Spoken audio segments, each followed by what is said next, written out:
Millionaire finds a girl and a baby in critical condition. What he does next leaves everyone in tears. Michael Winslow, a renowned entrepreneur known for his visionary eye and bold investments, stood before the most peculiar project of his career. Located in Charleston, South Carolina, Thornwood Mansion rose majestically, even after decades of abandonment. The structure, with its peeling walls and cracked windows, resembled a slumbering giant. Its Gothic towers seemed to defy the sky, while the rusted gate creaked in a haunting melody. It was as though the house held secrets, waiting for someone daring enough to uncover them. Michael had never been a superstitious man, but as he stepped through the gate, he felt something unusual, almost as if the mansion had a beating heart that both invited and challenged him to explore. He had purchased the property out of pure historical curiosity, fascinated by tales of opulence, grand parties, and tragedies said to haunt the place. Walking through the main entrance, each step echoed in the empty halls. The air was thick, carrying the scent of aged wood and dampness, giving the atmosphere a somber tone. Despite this, Michael didn't see decay, he saw a masterpiece waiting to be restored. He imagined every detail brought back to its original splendor: glimmering chandeliers, polished floors, and walls adorned with portraits of the mansion's former owners. Opening the door to the grand hall, a gust of wind swept in dried leaves that had accumulated outside. The sunlight, filtering through torn curtains, cast shadows dancing along the walls. Michael smiled, though he couldn't explain why. It felt as though the mansion was welcoming him, recognizing him as someone who could breathe life back into its lifeless halls. But not everything felt like a dream of renewal. There was something unsettling about the long, empty corridors, as if time had frozen at a moment of tension. Old paintings hung crooked, as if watching his every move. In a corner of the main hall, a pile of old newspapers caught his eye. Picking them up, he noticed headlines about local disappearances, many of them linked to the mansion. Michael shook his head, dismissing the stories as local folklore. Before leaving to plan the first steps of restoration, he paused at the entrance and looked back. Something at the top of the staircase caught his attention. It looked like a figure standing there, watching him. When he blinked, the vision was gone, leaving only a shadow on the railing. Back in his car, Michael couldn't resist a final glance at the mansion. There was something deeply connected to him about this house. He didn't know yet that his decision to purchase it would mark the beginning of a journey that would challenge his beliefs, uncover buried secrets, and change his life forever.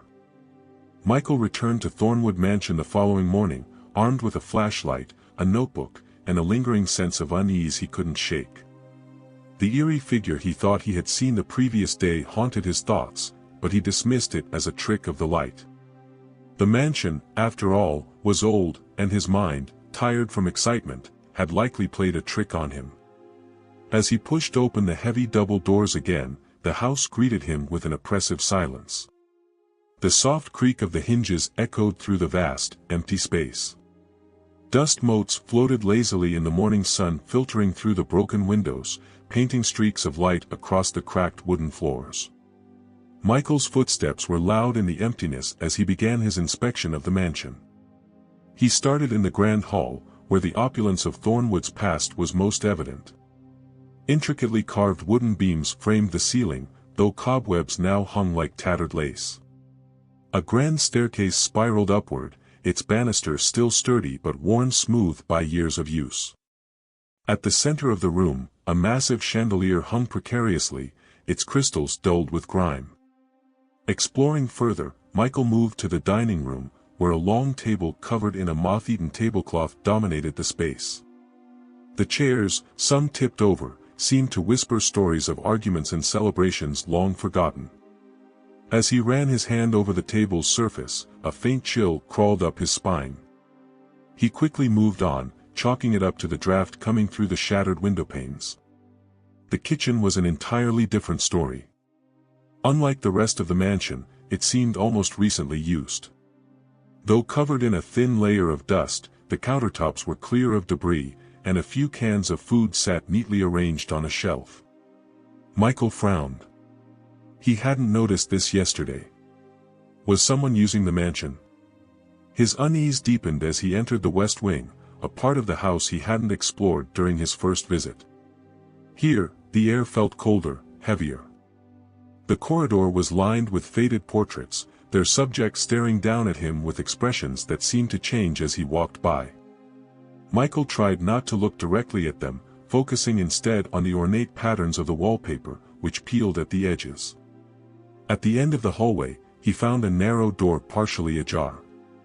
Behind it was a steep staircase leading up to the attic. Hesitating for a moment, Michael flicked on his flashlight and began the climb. Each step groaned under his weight, the sound amplified in the confined space. The attic was dimly lit by a single circular window, its glass fogged with grime. Boxes and trunks were stacked haphazardly, and a faint smell of mildew hung in the air. He began to explore, opening a trunk filled with old clothes and yellowed letters. As he read the faded ink, he realized these were personal correspondences from the early 1900s, written by someone named Edmund, likely his great-grandfather. Suddenly, a faint sound broke the silence. It was a soft rustling, coming from the far corner of the attic. Michael froze, his flashlight shaking slightly in his hand. "Hello?" he called out, his voice firm but tinged with nervousness. There was no response. The rustling stopped. Michael exhaled slowly and moved toward the sound, his flashlight illuminating the way. As he rounded a stack of crates, his light landed on something that made his heart skip a beat.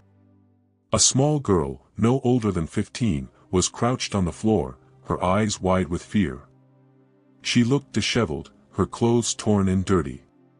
In her arms, she held a baby, swaddled in a threadbare blanket. "Please," she whispered, her voice barely audible. "Don't hurt us."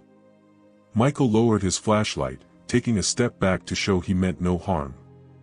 "I'm not here to hurt you," he said gently. "What are you doing here? Are you okay?" The girl didn't answer immediately. She clutched the baby tighter and glanced toward the attic door as though expecting someone else to appear. Michael noticed how pale she looked, her lips chapped and her hands trembling. The baby stirred, letting out a weak cry, and Michael's concern deepened. "Look," he said, keeping his voice calm, "I just bought this house. I didn't know anyone was here. But it's not safe for you, especially with the baby. Let me help." The girl hesitated, her eyes darting between him and the baby. Finally, she said in a shaky voice, "We have nowhere else to go." Michael knelt to her level, his heart heavy with the weight of the situation.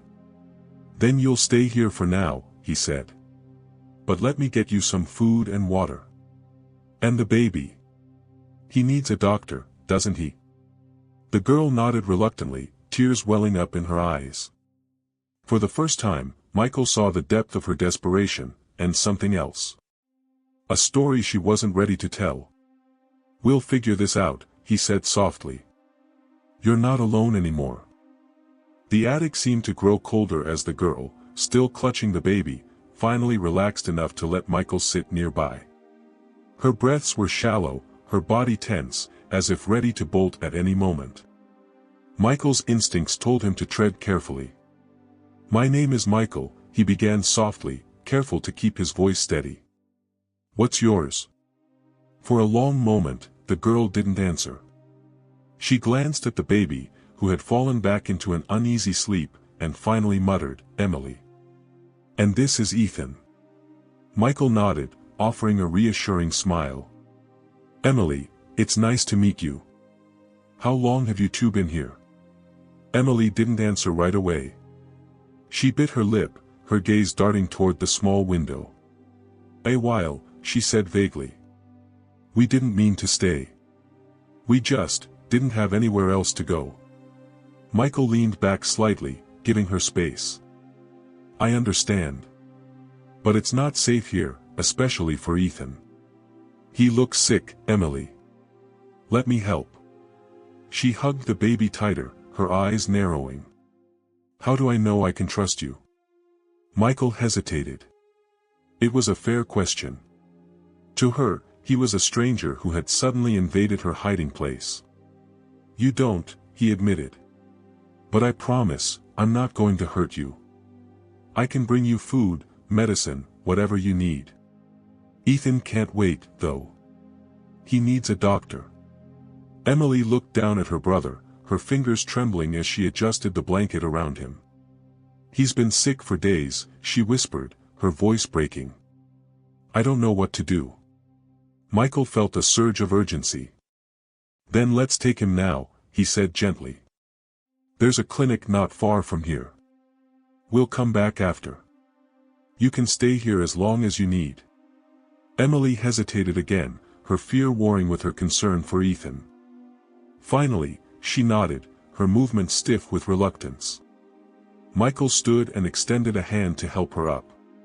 She ignored it, rising on her own with Ethan cradled against her chest. They made their way down the narrow attic stairs, Michael leading the way. He glanced back occasionally to ensure she was following. As they stepped into the main hall, the sunlight streaming through the windows highlighted the mansion's decay. Emily paused, her eyes scanning the grand staircase and the peeling wallpaper. This place. It's so empty, she murmured, more to herself than to Michael. It won't be for long, Michael replied, trying to keep his tone light. I'm planning to restore it. Give it a new purpose. Emily said nothing, her expression unreadable. Once outside, Michael opened the passenger door of his car. Emily hesitated, her grip tightening on Ethan. After a moment's hesitation, she climbed in carefully, keeping the baby close. The drive to the clinic was quiet, the tension in the car palpable. Michael could feel Emily's eyes on him, watching his every move. He wanted to ask her more questions, but he sensed she wasn't ready to answer. When they arrived at the small clinic, a nurse greeted them warmly, her gaze immediately shifting to the baby. He's burning up, she said after a quick assessment. We'll take care of him.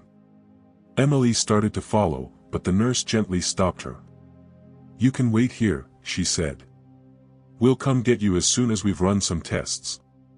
Emily's panic was immediate. No. I have to be with him. Michael stepped forward, placing a hand on her shoulder. Emily, it's okay. They're going to help Ethan. You'll see him soon, I promise. She looked at him, her eyes wide with fear and uncertainty, but she finally relented, sinking into a chair in the waiting room. Michael sat beside her, the silence stretching between them. Finally, he spoke. Emily, what happened? Why are you and Ethan here? Where's your family? Her jaw tightened, and she looked away. They're gone, she said flatly. My mom, she said this house was safe. That we'd be safe here. Then she left. She said she'd come back, but she never did. Michael's chest tightened at the raw pain in her voice. How long ago was that? Emily shrugged, her gaze fixed on the floor. Months. I don't know. I stopped counting. Before Michael could respond, the nurse returned, her expression serious but kind. He's stable for now, she said. But Ethan's malnourished and dehydrated. We'll need to keep him overnight for observation. Emily shot to her feet. No. I'm not leaving him. You can stay, the nurse assured her. But he needs rest, and so do you. Emily looked at Michael, torn between relief and fear. What now? She whispered. Michael met her gaze. Now, he said, we take care of Ethan. Then we figure out what to do next. Together. The clinic's fluorescent lights hummed softly as Emily sat beside Ethan's crib, her face pale and drawn. She had refused to leave his side, her hand resting protectively on his tiny chest as he slept. Michael stood nearby, leaning against the wall, giving her space while keeping an eye on the door. The nurse's words echoed in his mind, malnourished and dehydrated. It was a miracle Ethan had survived this long. After what felt like hours of tense silence, Emily finally spoke, her voice barely audible. I don't understand why she left us. Michael stepped closer but kept his movements slow, cautious. "Your mom?" he asked gently. Emily nodded, her gaze fixed on Ethan. "She said this house would keep us safe. She said it belonged to our family and that no one would look for us there. But then, she just left. She promised she'd come back." Michael pulled a chair beside her, sitting at a careful distance. "Did she say why she had to leave?" Emily hesitated, her hand tightening on Ethan's blanket. "She was scared," she said finally. "She never told me exactly why, but I know she was running from something. Or someone." Michael's stomach twisted. The mansion's history was already tangled with dark secrets, and now it seemed those secrets had caught up with Sarah, Emily's mother. "Did she ever tell you anything about Thornwood Mansion? Why she thought it was safe?" Emily shook her head. "Just that it belonged to us a long time ago. She said it had been in the family, but she never explained how." Michael leaned back, his mind racing. He thought of the old letters he had found in the attic, the name Edmund scrawled in elegant handwriting. There had to be a connection. The door opened, and the nurse walked in with a clipboard, breaking the heavy silence. "Ethan's doing well," she said with a reassuring smile. "He'll need some supplements and plenty of rest, but he's a strong little guy. You should be proud." Emily gave a small, tearful nod, her relief evident. Michael thanked the nurse and waited until she left before speaking again. "Emily, I need you to trust me," he said softly. "If your mom thought the mansion was safe, there must be a reason. I found some documents there, letters from my great-grandfather. They might help us figure out what's going on." Her eyes flickered with hesitation. "Why do you care so much?" Michael took a deep breath, deciding it was time to be honest. "Because the mansion, it's connected to my family too. My great-grandfather owned it. I think we're related, Emily." The weight of his words hung in the air. Emily stared at him, her expression a mix of disbelief and confusion. "You're saying we're family?" Michael nodded. "I can't say for sure yet, but everything I've found points to it. And if that's true, then what's happening to you, to Ethan, to your mom, it's connected to me too." Emily looked down at Ethan, her emotions swirling. For the first time, her guarded exterior seemed to crack. "If we're family," she said slowly, "then you'll help me find her. You'll help me find my mom." Michael's resolve hardened. "I will," he promised. "But first, we need to get Ethan stronger and figure out what your mom was running from. We'll start with the mansion. Maybe the answers are there." Emily hesitated but finally nodded, her exhaustion outweighing her doubts. The following day, with Ethan still under observation at the clinic, Michael and Emily returned to Thornwood Mansion. The house loomed before them, its weathered facade seeming darker under the overcast sky. As they entered, the cold air hit them immediately, and the sense of foreboding Michael had felt during his first visit returned. Emily stuck close to him, her eyes darting to every corner as if expecting something, or someone, to emerge. Michael led her to the attic, where he had found the letters. He handed her one of them, letting her read the faded words for herself. "Edmund Winslow," she murmured, her brow furrowing. "Who was he?" "My great-grandfather," Michael explained. "He built this house. But there's more. These letters suggest he was involved in something dangerous. Something he tried to fix before he died." Emily's eyes widened as she read further. "What does this mean? What's a ledger?" Michael's heart sank. He had hoped she wouldn't notice that part so soon. "It's a record. A list of transactions. I think Edmund was keeping track of illegal deals. Maybe to expose them, maybe to protect himself. I don't know yet." Emily's hands trembled as she lowered the letter. "And you think my mom found out about this?" Michael nodded. "It's possible.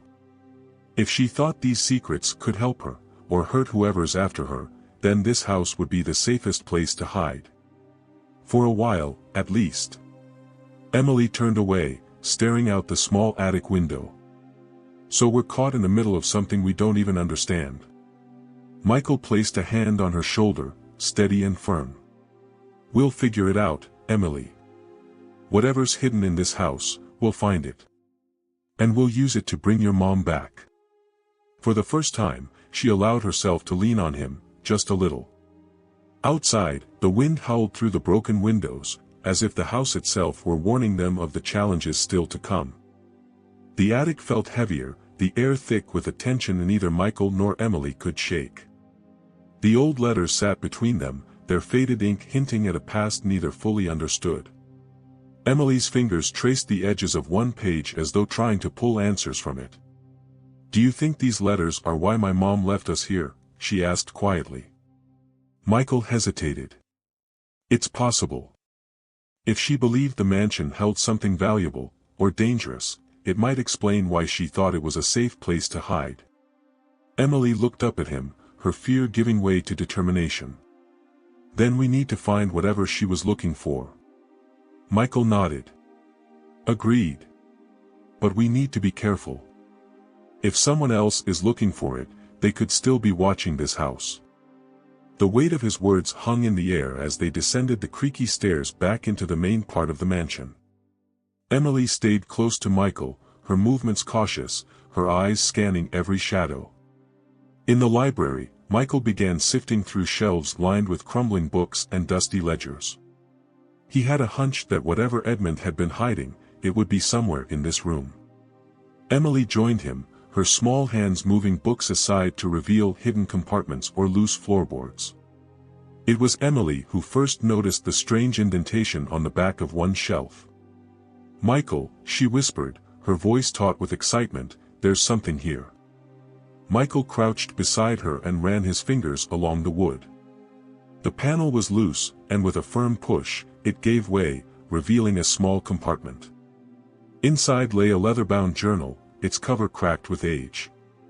Michael carefully opened it, the faint scent of old paper filling the air. The journal belonged to Edmund Winslow. Its pages were filled with detailed notes, sketches, and cryptic references to a ledger that seemed to be the key to everything. Emily leaned closer, her eyes scanning the words. "He mentions a vault," she said, pointing to a passage. Michael read aloud, "The vault lies beneath the house, buried where no light reaches. Only the map can guide the way." Emily's face paled. "A vault? You mean there's something hidden underground?" Michael nodded, flipping through the journal. "It sounds like it. And if your mom knew about this, she might have been trying to find it too." As they continued reading, the sound of glass breaking echoed from somewhere in the house. Both froze, their eyes meeting in alarm. "Did you hear that?" Emily whispered, her voice trembling. Michael stood, his jaw tight. "Stay here," he instructed. "Don't move until I come back." "But..." "No arguments, Emily. I'll be fine." He grabbed a heavy candlestick from the fireplace as an improvised weapon and moved toward the source of the noise. His footsteps were deliberate but quiet, his senses heightened. The house seemed alive around him, every creak and groan amplified in the silence. He reached the dining room, where shards of glass from a broken window littered the floor. Cold air rushed in, carrying with it the faint scent of earth and rain. Michael scanned the room, but there was no sign of anyone. "Michael." He turned quickly to find Emily standing in the doorway, clutching the journal to her chest. "I told you to stay upstairs," he said, his voice low but firm. "I heard footsteps," she said, her voice shaky. "I didn't want to be alone." Michael's chest tightened. He couldn't blame her fear, but her presence made him more anxious. "Okay," he said, softening his tone. "Stay close to me, but be quiet." They moved cautiously through the house, checking each room. The silence was oppressive, every small noise making their hearts race. In the kitchen, Michael noticed something that made his blood run cold, a single muddy footprint on the tiled floor. It was fresh. Someone was here, he said grimly, pointing to the print. Emily's grip on the journal tightened. Do you think they're still here? Michael scanned the room, his senses alert. I don't think so. But this means we need to move fast. If they're after the same thing we are, we don't have much time. Back in the library, Michael locked the door behind them. He and Emily pored over the journal, their urgency growing with every passing minute. The final pages held a crude map of the mansion's layout, with an X marked beneath the east wing. That must be the vault, Emily said, her voice tinged with both fear and excitement. Michael studied the map, his mind racing. If this map is accurate, there's an entrance to the vault somewhere near the east wing's basement. We'll need tools to get through whatever's down there. Emily nodded, her resolve clear. Let's do it. As the storm outside intensified, lightning illuminating the darkened windows, Michael and Emily prepared for their descent into the unknown. Whatever lay beneath Thornwood Mansion, they knew it would bring them closer to the answers they desperately sought, and the danger that awaited them. The storm raged outside, casting fleeting flashes of lightning across the walls of Thornwood Mansion. Michael and Emily stood in the east wing, their breaths visible in the cold air seeping through the house. In front of them, a narrow doorway led to the basement, its wooden frame warped and splintered. Michael gripped a flashlight tightly, his other hand holding a crowbar he'd found in the shed earlier. Emily clutched the journal against her chest, the map marked with the ominous X folded neatly inside. You don't have to come, Michael said, his voice low but steady. It could be dangerous down there. Emily shook her head, her expression firm despite the fear in her eyes. If my mom was looking for this, I need to see it. I need to know why. Michael didn't argue. Together, they stepped into the basement, the staircase groaning under their weight. The air grew colder and damp, carrying the sharp scent of earth and mildew. Each step seemed to echo louder than the last, as though the house itself was amplifying their presence. The basement was vast and cluttered, filled with old furniture draped in decaying sheets, rusted tools, and crates stacked haphazardly. Michael swept the flashlight beam across the space, searching for anything that resembled the map's markings. There, Emily whispered, pointing to a section of the wall where the bricks looked newer than the rest. Michael approached, his heartbeat quickening. The wall was different, not just in color, but in texture. He tapped it with the crowbar, and the hollow sound confirmed his suspicions. It's a false wall, he said. Help me clear this area. Emily set the journal aside and began moving the smaller crates while Michael pried at the edges of the bricks. The storm above intensified, thunder rolling in waves that seemed to shake the house. Finally, with a loud crack, one of the bricks gave way. Michael pulled it free, revealing a dark tunnel behind the wall. The space was narrow and lined with damp stone, the smell of earth stronger than ever. This must be it, he said, his voice tinged with awe and dread. Emily peered into the tunnel, her expression uncertain. Are we really doing this? Michael handed her the flashlight, his grip tightening on the crowbar. We're doing this. They entered the tunnel, moving slowly. The air grew heavier, and the walls felt as though they were closing in. The ground beneath their feet was uneven, and the faint sound of dripping water echoed around them. After several minutes, they came to a metal door embedded in the stone.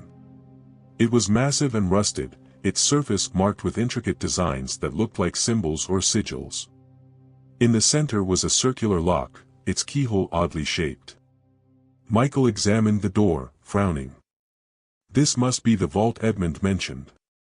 But without a key. Emily pulled the journal from under her arm, flipping through its pages frantically. Wait, she said, her voice urgent. There's something here. She held the journal out to him, pointing to a sketch of a key. Beneath it, a note in Edmund's handwriting read, "The key lies within the library, hidden among the sins of the past." Michael's brow furrowed. The library again. He must have hidden it there intentionally, knowing it was the heart of the house. Emily glanced back at the dark tunnel. We need to go back. Reluctantly, they retraced their steps, their urgency mounting with every minute.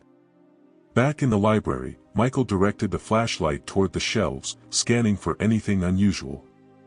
Sins of the past, Emily murmured, her fingers running over the spines of old books. She stopped suddenly, pulling out a large, leather-bound volume titled Accounts of the Winslow Estate. As she opened the book, a small metal object fell to the ground with a soft clink. Emily picked it up, holding it to the light. It was a key, old and ornate, with the same intricate symbols that adorned the vault door. Michael exhaled in relief. That's it. Let's go. They hurried back to the tunnel, the storm's fury above seeming to mirror the tension building between them. At the vault, Michael inserted the key into the lock. For a moment, nothing happened. Then, with a grinding noise, the mechanism turned, and the heavy door creaked open. Inside was a small chamber illuminated by their flashlight beams. The walls were lined with shelves holding old ledgers, bound scrolls, and stacks of gold coins that glinted faintly in the light. At the center of the room sat a single wooden chest, its lid slightly ajar. Michael approached cautiously, lifting the lid with the crowbar. Inside were stacks of papers and a thick, leather-bound ledger. He picked it up, flipping through its pages. It's all here, he murmured. Edmund's records of the deals he made, the people he worked with, and the crimes he was trying to expose. Emily stepped closer, her eyes wide. This is what they wanted, isn't it? The people my mom was running from? Michael nodded, his jaw tightening. This ledger could ruin them. And if your mom knew about it, she was in danger the moment she came here. A noise behind them made them both freeze. A faint shuffling, followed by the unmistakable sound of footsteps in the tunnel. Someone's here, Emily whispered, her voice shaking. Michael grabbed the crowbar, his body tense. Stay behind me. As the footsteps grew louder, the storm above seemed to roar in response, the mansion and its secrets threatening to swallow them whole. The sound of footsteps grew louder, steady and deliberate. Each step reverberated through the narrow tunnel, blending with the distant thunderstorm above. Michael tightened his grip on the crowbar, positioning himself between Emily and the sound. Stay close, he whispered, his voice barely audible. Emily clutched the journal against her chest, her eyes darting toward the open vault door as though it might provide an escape. But there was nowhere to go. They were trapped unless they confronted whoever, or whatever, was coming. The footsteps stopped abruptly. The silence that followed was deafening, the kind that made the air feel thick. Michael held his breath, his knuckles white around the crowbar. A voice broke the silence, low and rough. I know you're in there. Michael stiffened. The voice was unfamiliar, calm yet threatening, as though whoever it belonged to had all the time in the world. Come out, and we'll make this easy, the voice continued. No one has to get hurt. Emily's breathing quickened, and Michael glanced back at her, shaking his head slightly to keep her quiet. The voice spoke again, now closer. You found the ledger, haven't you? That's all we want. Hand it over, and we'll leave you alone. Michael's mind raced. If he gave up the ledger, they might leave, but that was a gamble he wasn't willing to take. The documents in the vault were the only leverage they had, the only way to understand the danger Emily's mother had tried to escape. Stay here, he whispered to Emily, his voice firm but gentle. Don't move unless I tell you to. Before she could protest, he stepped out of the vault, raising the crowbar defensively. His flashlight beam sliced through the darkness, landing on a man standing in the tunnel. The stranger wore a dark coat, his face partially obscured by a hood, but his posture was relaxed, almost casual. That's close enough, Michael said, his voice steady despite the tension in his chest. Who are you, and what do you want? The man tilted his head, a faint smirk visible under the hood. You already know the answer to that. The ledger. Hand it over, and this all ends peacefully. Michael took a step forward, keeping the crowbar raised. "If you think I'm just going to give it to you, you don't know me very well." The man sighed, as though disappointed. "It doesn't have to be this way, Mr. Winslow. You're poking around in things that don't concern you. Things that are dangerous for you, and the girl." At the mention of Emily, Michael's grip tightened. "She's a child," he said sharply. "You leave her out of this." The man chuckled darkly. "That's not how this works. Her mother made a mistake, dragging her into this mess. Don't make the same one." Michael's heart pounded as the man took a step closer. The flashlight beam wavered slightly in his hand, and he forced himself to steady it. "You're not leaving with that ledger," Michael said firmly. The man's smirk faded, replaced by a cold, calculating expression. "Then we'll have to do this the hard way." Before Michael could react, the man lunged forward, knocking the flashlight from his hand. Darkness consumed the tunnel, broken only by faint flashes of lightning filtering through cracks in the mansion above. Michael swung the crowbar blindly, hearing the metallic clang as it struck the stone wall. The man moved quickly, his footsteps echoing as he dodged the strike. In the chaos, Emily's voice rang out. "Michael!" The flashlight flickered to life as Emily grabbed it, aiming the beam at the man. The sudden light startled him, giving Michael a split second to act. He swung again, this time connecting with the man's arm. The attacker grunted in pain but didn't fall. Instead, he reached into his coat, pulling out a weapon, a knife that glinted ominously in the light. "Run, Emily!" Michael shouted, his voice echoing through the tunnel. But Emily didn't run. She stood at the vault's entrance, holding the journal tightly in one hand and the flashlight in the other. "You can't have it," she yelled, her voice trembling but defiant. The man turned toward her, his expression dark. "Then you've chosen your side." Michael charged, slamming into the man with all his strength. They both fell to the ground, grappling in the dirt. The knife skidded across the floor, out of the man's reach, but he quickly regained his footing. Emily darted forward, grabbing the knife and throwing it into the vault before slamming the heavy door shut. The sound reverberated through the tunnel as she locked the vault, trapping the ledger, and their only evidence, inside. Michael struggled to his feet as the man glared at them, now unarmed but no less dangerous. "This isn't over," the man hissed, his voice low and venomous. "You have no idea what you've done." Before Michael could stop him, the man bolted down the tunnel, disappearing into the darkness. Breathing heavily, Michael turned to Emily, who was trembling but standing her ground. "Are you okay?" he asked, his voice soft. She nodded, tears streaming down her face. "I didn't know what else to do. I locked it in." Michael placed a hand on her shoulder, his touch steady and reassuring. "You did the right thing.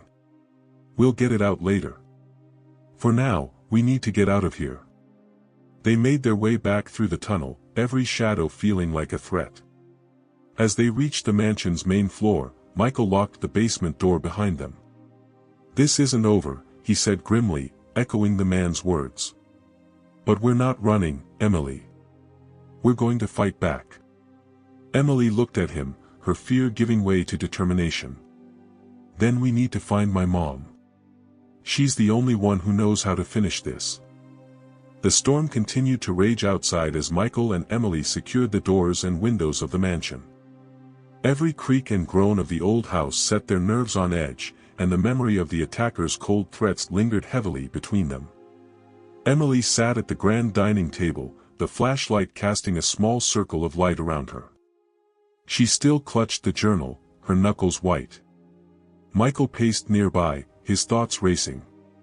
"We need to figure out our next move," he said, breaking the tense silence. "If that man knows about the ledger, others do too. They won't stop until they get it." Emily's voice was small but firm. "He said my mom made a mistake. Do you think they're the reason she disappeared?" Michael stopped pacing, meeting her gaze. "I think it's likely. If she found out about the ledger, maybe she tried to use it to protect you and Ethan. But something went wrong. Emily's eyes filled with tears, but she blinked them away. We have to find her, Michael.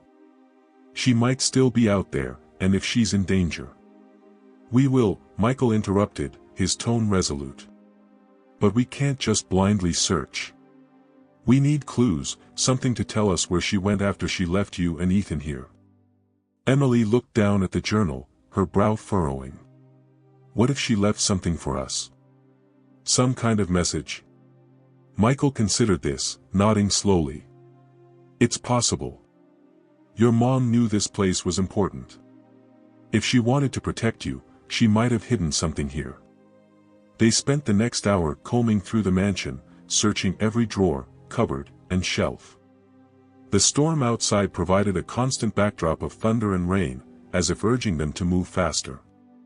It was Emily who found the first clue. In the nursery, a room that had been untouched for decades, she discovered a small wooden box hidden beneath a loose floorboard.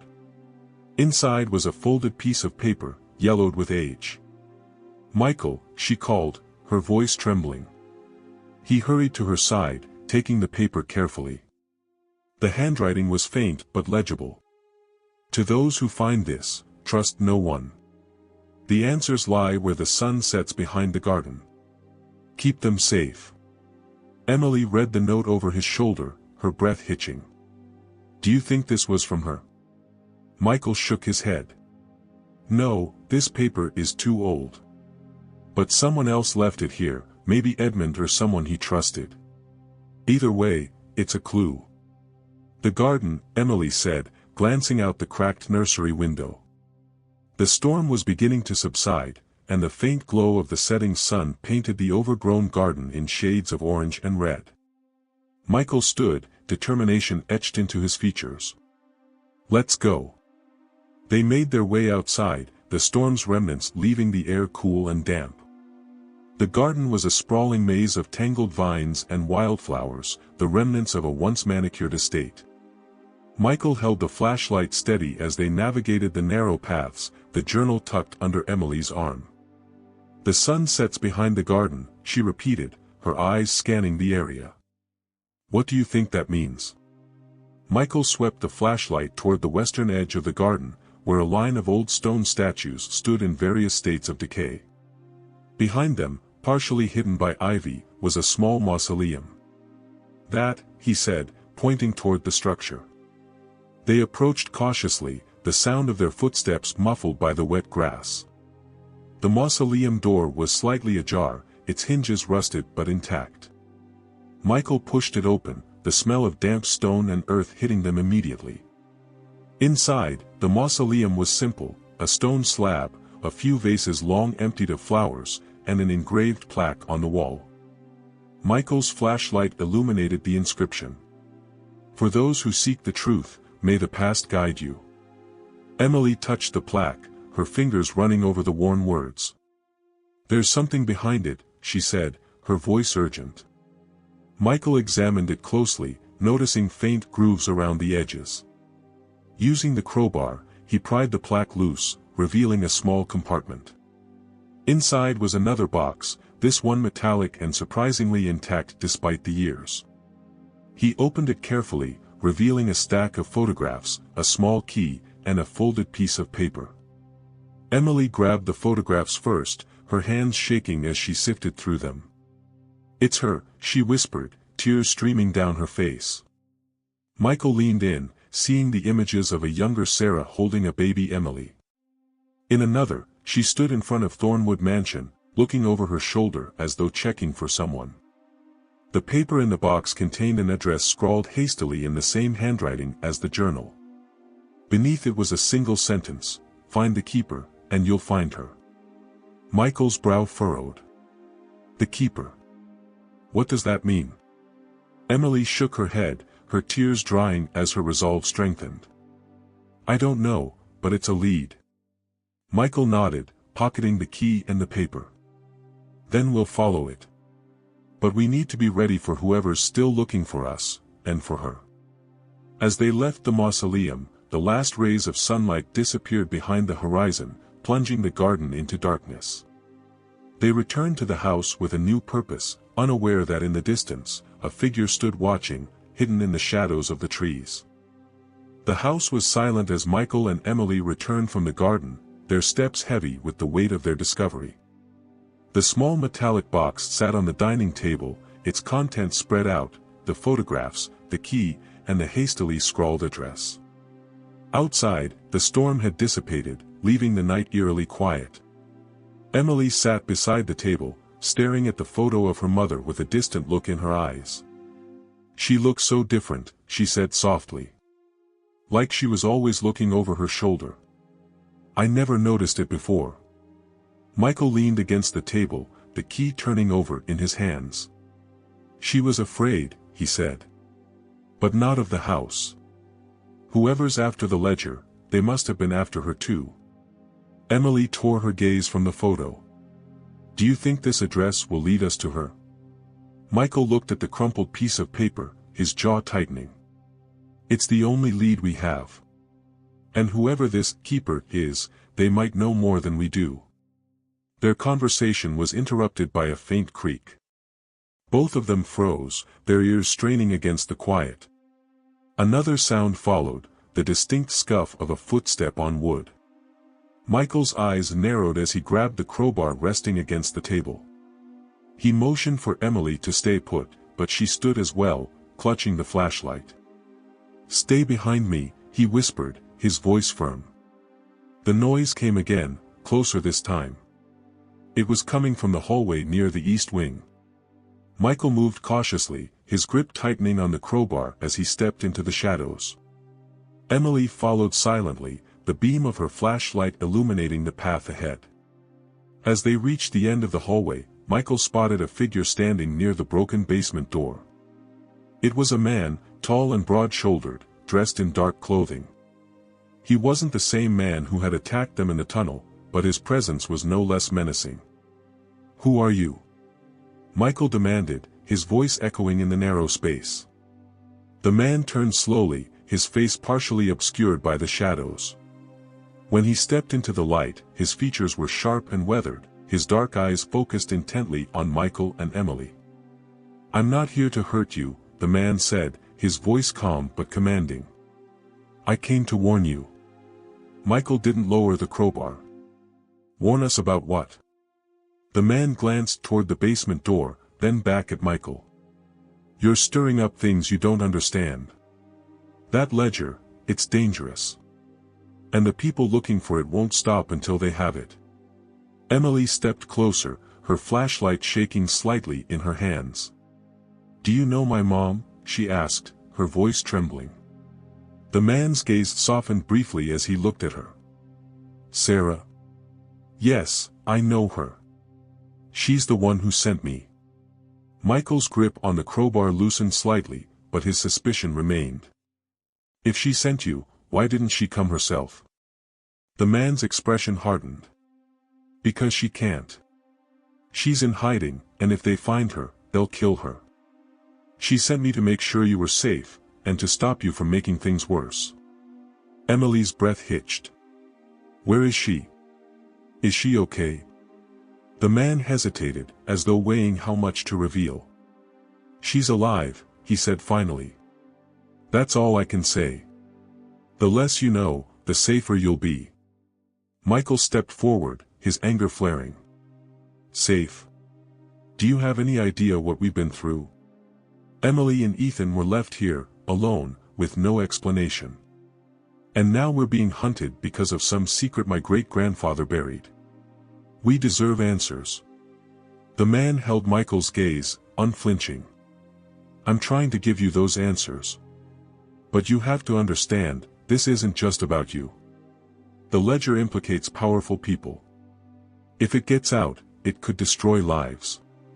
Emily's voice broke through the tension. "And what about my mom? What about our lives?" The man's shoulders sagged slightly, and he sighed.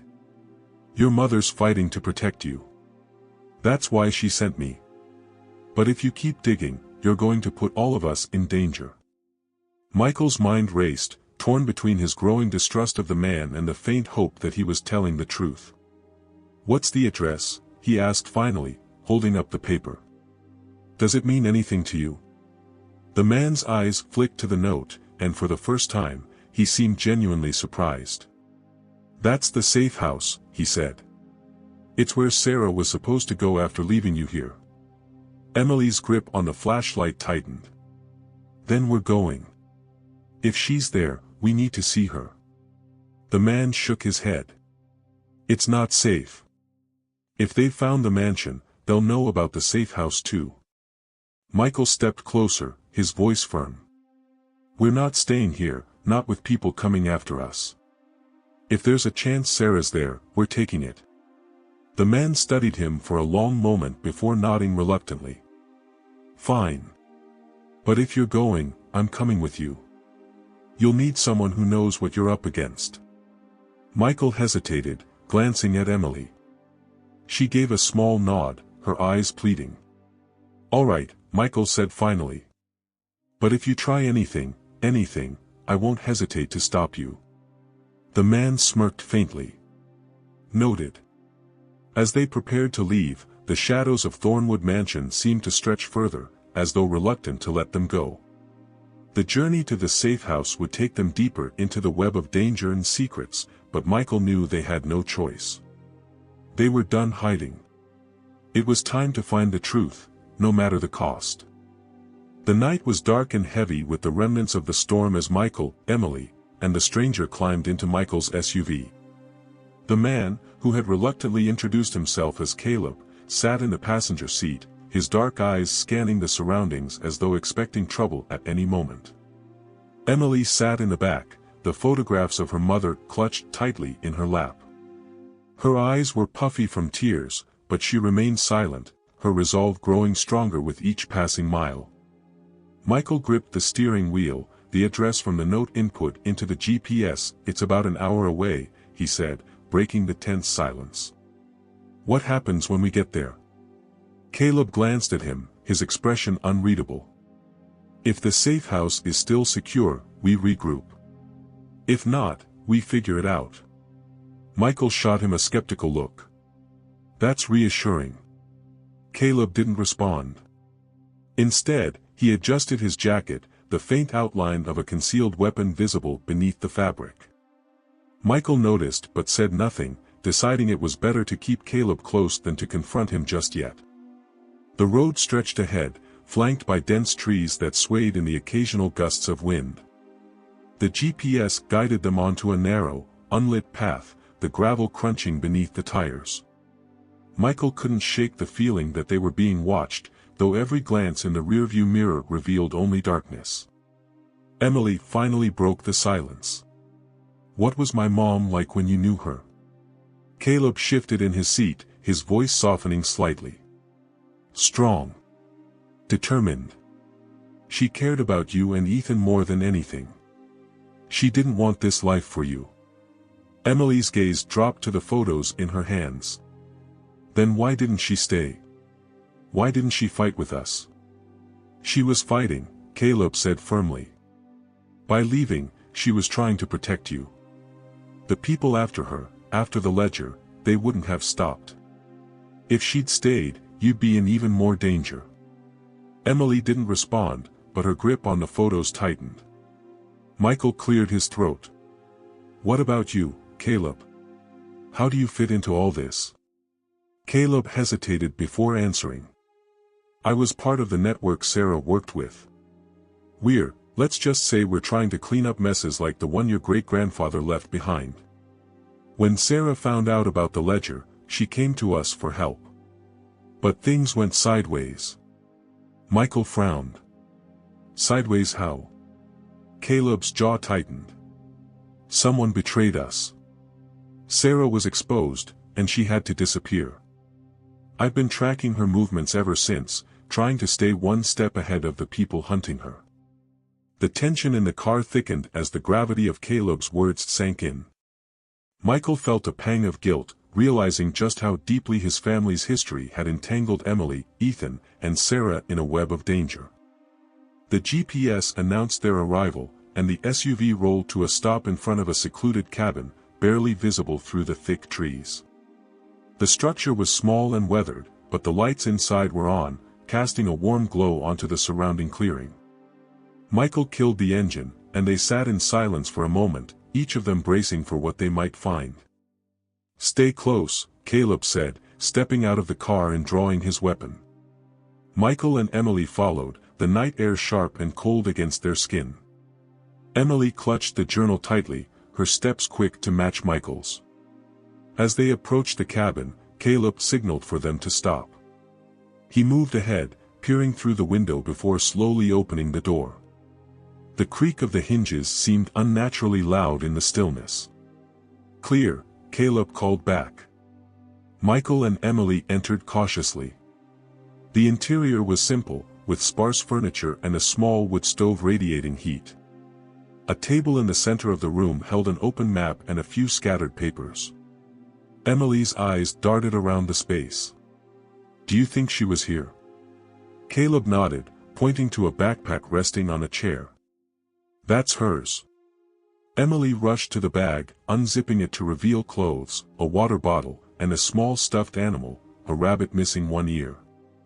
She clutched the toy tightly, tears brimming in her eyes. She was here. Michael scanned the papers on the table, his eyes narrowing as he recognized familiar handwriting. "These notes, they're about the ledger." She was planning something. Caleb stepped beside him, his expression grim. She was trying to use it as leverage. If she could expose the right people, she thought she might be able to disappear for good. Michael shook his head. "That's a dangerous gamble." "It was the only option she had," Caleb said. But she ran out of time. A sound outside made them all freeze. It was faint, like the snap of a twig. Caleb moved to the window, his weapon raised. "Get down," he hissed. Michael pulled Emily behind the table, shielding her as Caleb positioned himself by the door. The seconds stretched into what felt like hours, the tension thick enough to cut. Suddenly, the door burst open, and two figures stormed in, weapons drawn. Caleb fired immediately, his shot striking one of the intruders in the shoulder. The man fell back, clutching his arm, while the second dove for cover. Michael grabbed a chair, swinging it toward the second man as he advanced. The attacker stumbled, but he recovered quickly, pinning Michael against the wall. Emily screamed, clutching the stuffed rabbit as chaos erupted around her. Caleb dispatched the first man with a second shot, then turned his attention to the second attacker. With a swift movement, he tackled the man, disarming him before pinning him to the floor. "Who sent you?" Caleb growled, his voice deadly. The man sneered, blood trickling from his lip.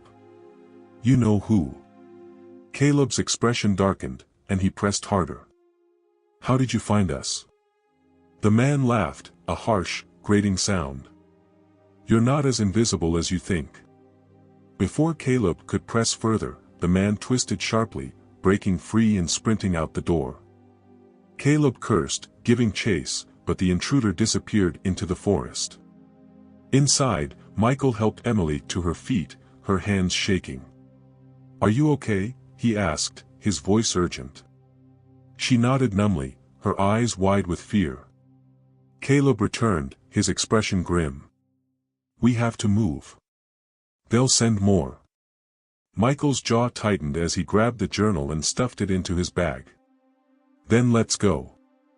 We're not stopping until we find Sarah." With the safe house compromised, they piled back into the SUV, their determination hardened by the attack. The road ahead was uncertain, but they knew one thing for sure, they couldn't turn back now. The SUV tore down the dark road, its headlights cutting through the dense forest. Inside, the air was thick with tension, the adrenaline from the attack still coursing through their veins. Michael gripped the wheel tightly, his knuckles white, while Emily sat silently in the back seat, clutching the stuffed rabbit she'd found in her mother's bag.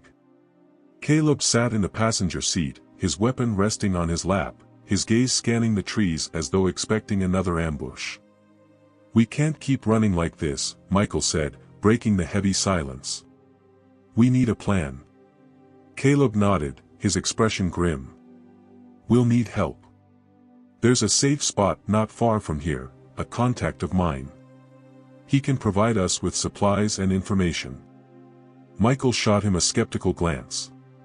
Another safe house? Like the last one? This one's different, Caleb assured him. He's not connected to the network Sarah used. He operates off the grid, completely independent. If anyone can help us, it's him. Emily finally spoke, her voice small but determined. Do you trust him? Caleb hesitated, then nodded. As much as I trust anyone in this mess. His name is Hector. He was part of the same network as me, but he left years ago. He's been laying low ever since, but he owes me a favor. Michael frowned but kept driving, following Caleb's directions. The road narrowed as they turned onto an unmarked dirt path, the forest pressing in on either side. The occasional howl of the wind through the trees added to the eerie atmosphere. After about 20 minutes, they reached a clearing where a small cabin stood, its lights dimmed. The structure was sturdy but unassuming, blending into the landscape as though it were part of the forest itself. Wait here, Caleb instructed, stepping out of the car and approaching the cabin cautiously. He knocked twice, then paused before knocking again in a distinct rhythm. The door creaked open, revealing a man in his 50s with a grizzled beard and sharp eyes. He held a shotgun, the barrel pointed downward but his posture wary. Caleb, the man said, his voice a low rumble. Didn't think I'd see you again. I need your help, Hector, Caleb replied. We're in trouble. Hector's eyes flicked to the SUV, where Michael and Emily sat watching. Who are they? People I trust, Caleb said simply. Hector raised an eyebrow. That doesn't mean much coming from you. We don't have time for this, Caleb snapped. They're being hunted, Hector. And if we don't move fast, they'll be dead by morning. After a long moment, Hector stepped aside, gesturing for them to enter. Caleb motioned for Michael and Emily to follow, and they approached the cabin cautiously. Inside, the cabin was cramped but well stocked. Shelves lined the walls, holding canned food, ammunition, and various survival gear. A small wood stove radiated heat, and a single table with mismatched chairs sat in the center of the room. Hector set the shotgun down but kept his eyes on the group. What kind of trouble are we talking about? Caleb leaned against the table. The ledger. It surfaced again. Hector's expression darkened. You've got to be kidding me. I thought that mess was buried for good. So did we, Caleb said. But someone's after it. They've already attacked them twice, and they won't stop until they get what they want. Hector turned his gaze to Michael. You're tied to this? Michael nodded. It was my family's house. My great-grandfather created the ledger, and now we're caught in the fallout. Hector sighed heavily, rubbing a hand over his face. That ledger's a curse. Anyone who gets near it ends up dead or worse. We don't have a choice, Emily said, her voice firm despite her trembling hands. It's the only way to find my mom. Hector studied her for a moment before nodding. All right. I'll help.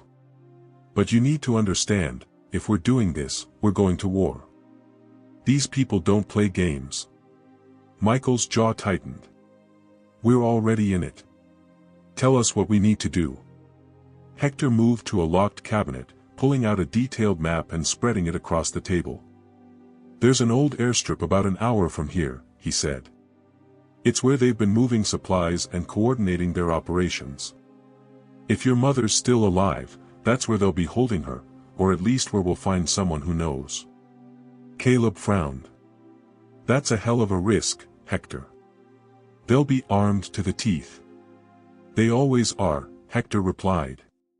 But if you want answers, that's where you'll get them. Emily stepped forward, her hands clenched into fists. We're going. Whatever it takes. Hector gave her a small, approving nod. You've got guts, kid, Just make sure you keep that fire. You're going to need it.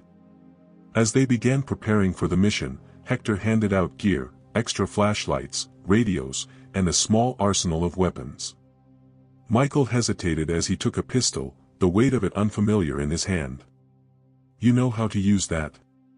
Hector asked. Michael nodded grimly. "I'll figure it out if I have to." The group packed up quickly, their resolve solidified. As they stepped out into the cold night air, Hector glanced at Caleb. "You sure about this?" Caleb's expression was hard. "No. But we don't have a choice." The SUV rumbled to life, and the group set off toward the airstrip, the weight of the coming confrontation pressing down on them. Somewhere ahead lay the truth, and the danger they couldn't escape.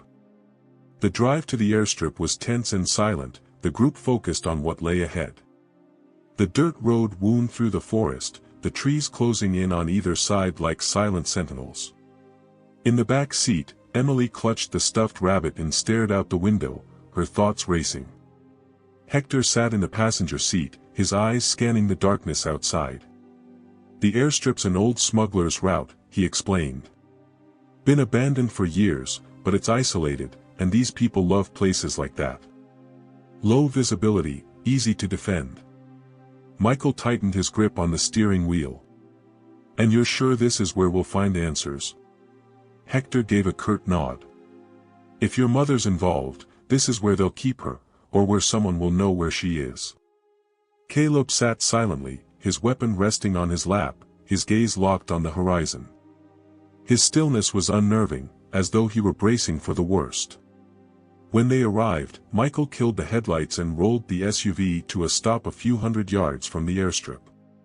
They stepped out into the biting cold, the faint hum of distant generators cutting through the silence.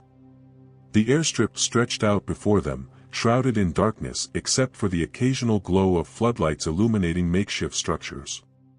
Hector motioned for them to crouch behind a cluster of trees. "We'll scout first," he said, handing Michael a pair of binoculars. Through the lens, Michael could make out several men patrolling the perimeter, each armed with assault rifles.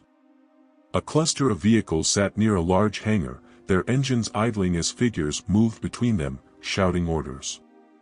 "Looks like they're gearing up for something," Caleb murmured. "Could be a shipment." Emily leaned closer, her voice a whisper. "Do you think my mom is in there?" "It's possible," Hector replied. "If not, someone inside will know where she is. We just have to get to them without being spotted." Caleb nodded. "We'll split up. Hector and I will take out the guards on the perimeter. Michael, you and Emily move toward the hangar. Stay low and stick to the shadows." Michael's stomach churned at the thought, but he nodded, his determination outweighing his fear. "Got it." Hector handed Emily a small radio. "Keep this on you. If things go south, you let us know immediately." Emily took the radio, her hands shaking slightly. "Okay." The group moved into position, the crunch of their boots muffled by the damp ground. Hector and Caleb disappeared into the trees, their movements almost soundless. Michael and Emily crept toward the hangar, using the shadows cast by the floodlights to stay hidden. As they neared the building, Michael's pulse quickened. The faint sound of voices echoed from inside, mingling with the hum of machinery. He crouched behind a stack of crates, motioning for Emily to do the same. "We'll wait for their signal," he whispered, his eyes scanning the area for any signs of movement. Before Emily could respond, a sharp crack of gunfire split the night. Michael's heart leapt as he saw one of the guards collapse, taken out by a silent shot from Caleb's position. "They've started," Michael said, his voice tense. "Stay close." They moved quickly, slipping into the hangar through a side door. The interior was dimly lit, the air heavy with the smell of oil and metal. Rows of crates lined the walls, and in the center of the space, a man sat at a table, flipping through a stack of papers. Michael gestured for Emily to stay back as he approached cautiously. The man didn't notice him until it was too late. Michael had the pistol pointed at him, his hand steady despite the adrenaline surging through his veins. "Don't move," Michael ordered. The man froze, his eyes darting to the gun. "Who the hell are you? Where's Sarah?" Michael demanded. "The woman who brought you the ledger. Where is she?" The man's expression shifted, fear flickering across his face. "I don't know what you're talking about." Michael stepped closer, his voice low and dangerous. "Don't lie to me. We know she's involved. Tell me where she is, or this gets worse for you." The man hesitated, glancing toward a nearby door. Michael followed his gaze, his stomach tightening. "She's in there, isn't she?" Before the man could answer, the sound of heavy boots echoed through the hangar. Michael turned, his heart sinking as more guards stormed in, their weapons raised. "Drop the gun," one of them barked, his voice harsh and commanding. Michael glanced at Emily, who was frozen in place, her eyes wide with fear. He lowered the pistol slowly, his mind racing. The guards surrounded them, forcing Michael and Emily to their knees. The leader, a tall man with a scar running down his cheek, stepped forward, sneering. "You've caused a lot of trouble," he said, his voice cold. "But it ends here." Michael's jaw tightened, his gaze flicking to the door the man had glanced at earlier. If Sarah was behind that door, he wasn't leaving without her. Before the guard could say more, a loud explosion rocked the hangar, the shockwave knocking everyone off balance. Smoke filled the space as Hector and Caleb stormed in, weapons blazing. "Go!"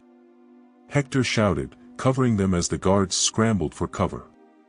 Michael grabbed Emily's hand, pulling her toward the door. Inside, they found a small, dimly lit room.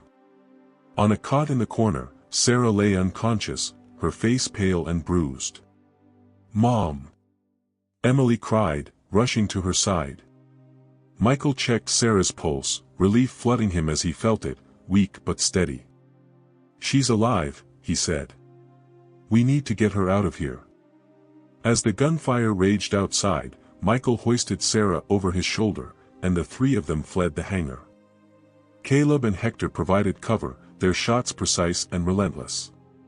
By the time they reached the SUV, the guards were retreating, their forces scattered.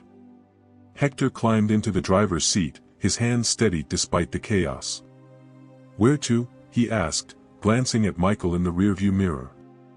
Michael looked at Sarah, her breathing shallow but steady, and then at Emily, whose tear-streaked face was filled with a mixture of relief and determination. "Anywhere but here," Michael said. "We've got her. That's all that matters." As the SUV roared away from the airstrip, the group knew they had won this battle, but the war was far from over. The SUV sped through the dark countryside, bouncing over uneven terrain as Hector pushed the vehicle to its limits. Inside, the tension was palpable, the adrenaline of the firefight still coursing through their veins. In the back seat, Emily cradled her unconscious mother, her trembling hands brushing Sarah's hair away from her face. "She's so pale," Emily whispered, her voice tight with fear. "Why won't she wake up?" Michael sat beside her, his hand on Sarah's wrist, checking her pulse again. It was faint but steady. "She's alive, Emily. She's been through a lot, but she's still fighting." Caleb, sitting in the passenger seat, glanced back at them. "We need to get her somewhere safe. Somewhere she can rest and recover." Hector nodded, his eyes fixed on the road ahead. "There's a place about 30 miles from here. An old cabin I used to use as a fallback point. It's off the grid and stocked with supplies." Michael exhaled sharply.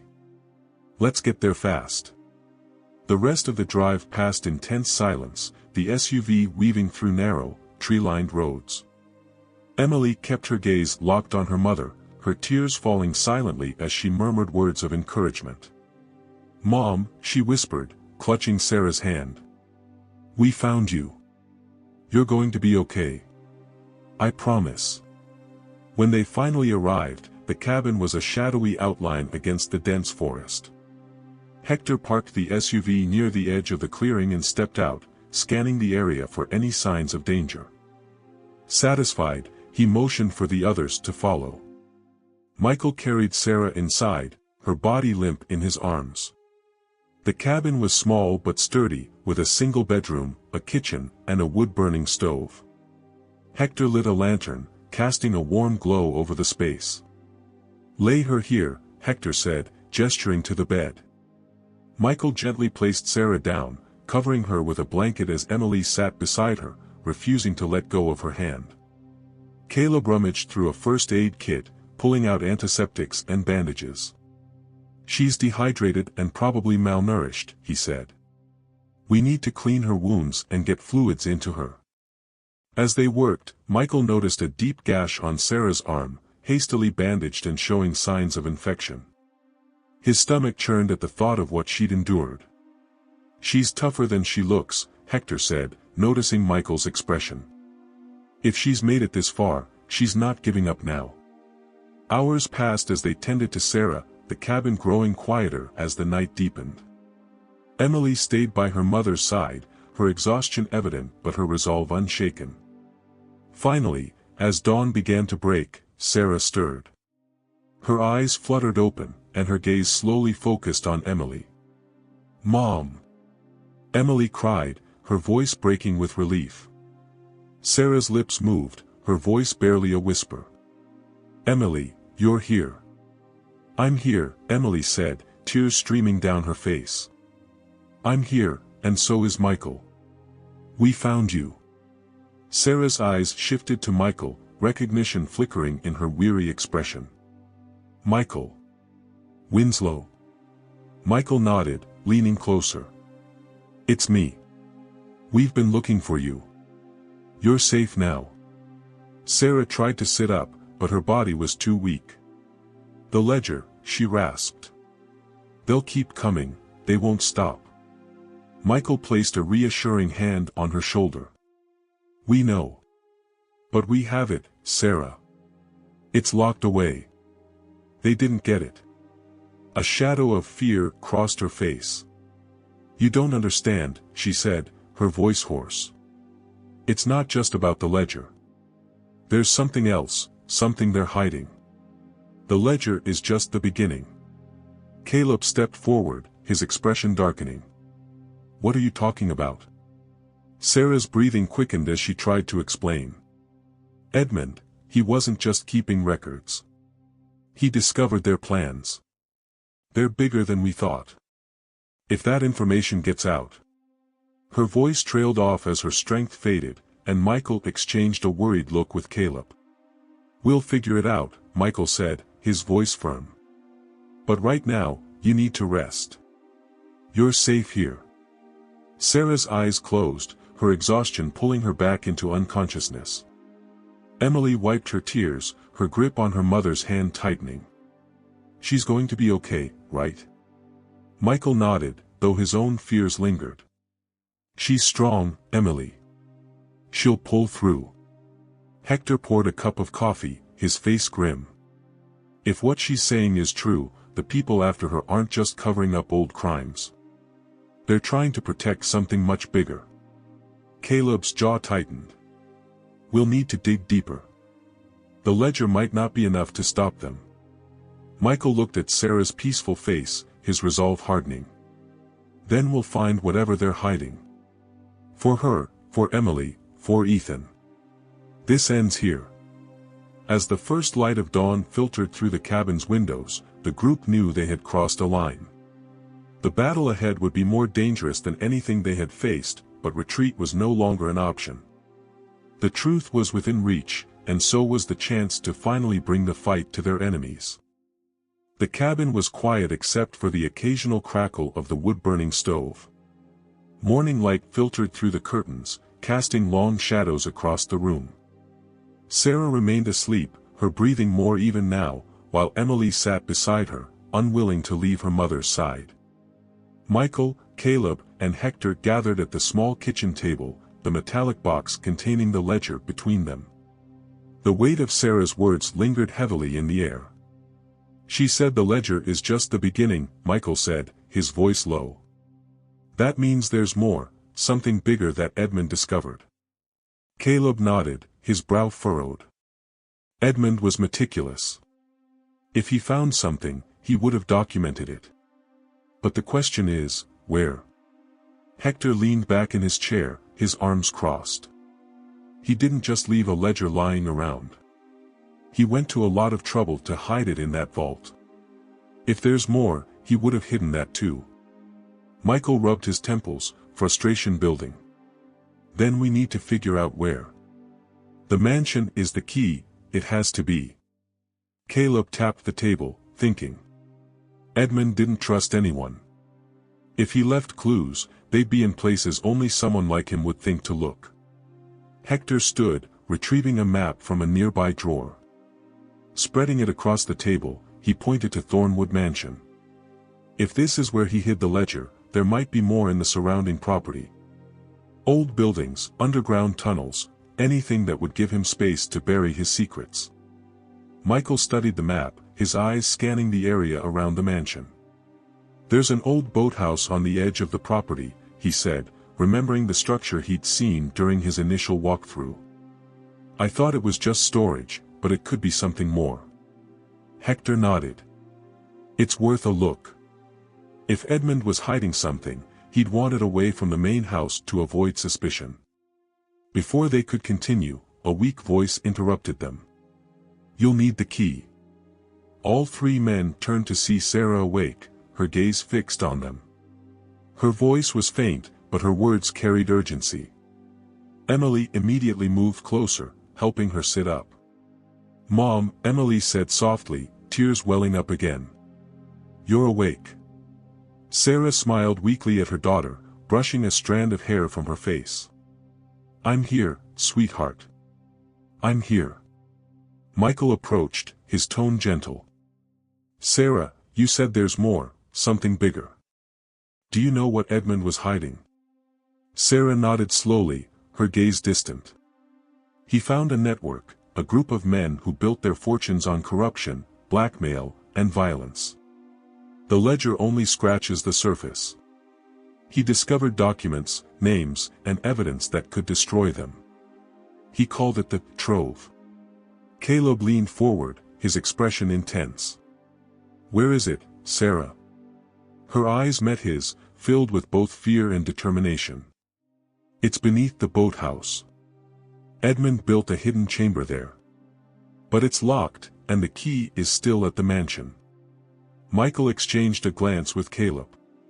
Do you know where the key is? Sarah hesitated, her breathing labored. It's in the library. Behind the Winslow family crest. He trusted no one, not even his own blood. Michael nodded, determination etched into his features. We'll find it. Caleb placed a hand on Sarah's shoulder. Rest. We'll take it from here. As Sarah leaned back, Emily sat beside her, holding her hand tightly. Be careful, Emily said, her voice trembling. Michael gave her a reassuring nod. We will. The drive back to Thornwood Mansion was tense, the group quiet as they prepared for what lay ahead. The closer they got, the heavier the air seemed to grow, as though the mansion itself was aware of the storm they were bringing with them. When they arrived, the house loomed over them, its dark silhouette framed against the cloudy sky. Hector parked the SUV near the front steps, and they moved quickly, each of them on high alert. Inside, the mansion felt colder than before, its emptiness amplifying every sound.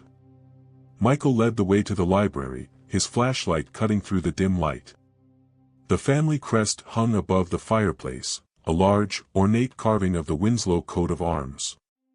This is it, Michael said, stepping closer.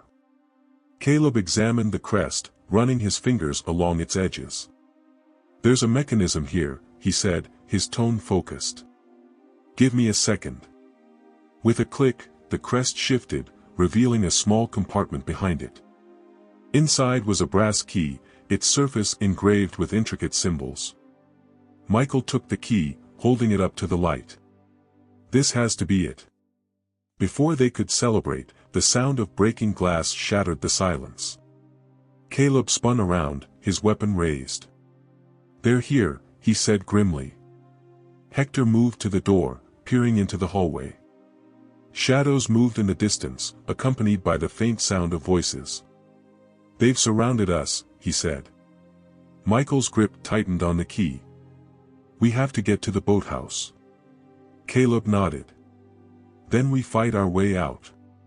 The group moved quickly, the tension thick as they prepared for another confrontation.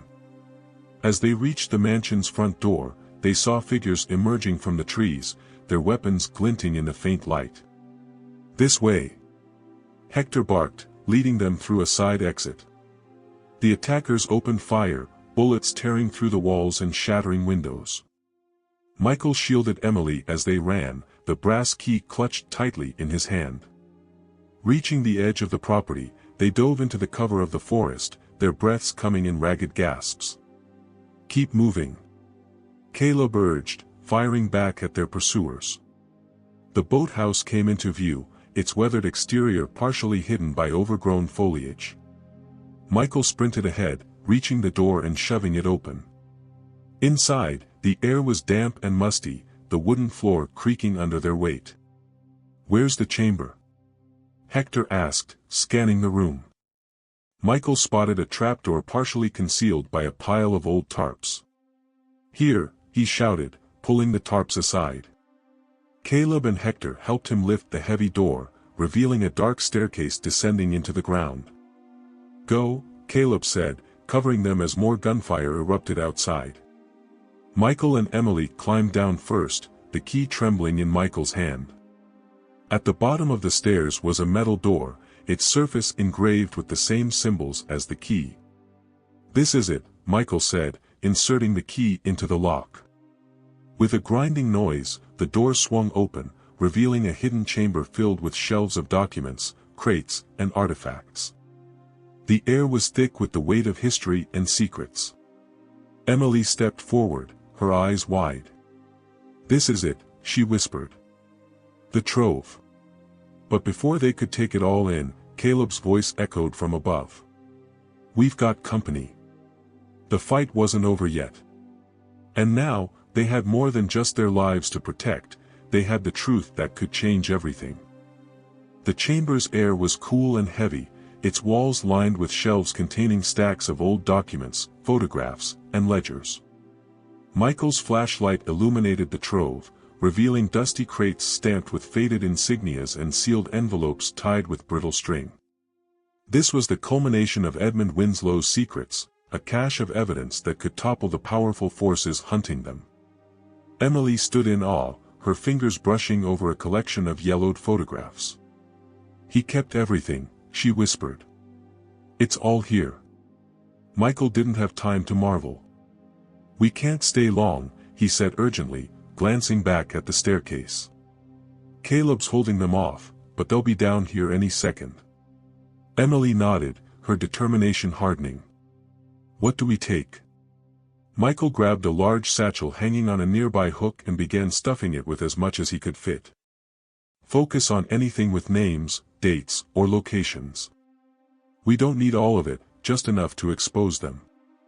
Emily quickly joined him, carefully selecting items from the shelves while Michael pried open a crate containing sealed packets of film reels and tapes. His mind raced as he thought of Sarah's words, this wasn't just about the past. Whatever this network was hiding, it stretched far beyond Edmund's time. Above them, Caleb's voice cut through the tension. "We're out of time."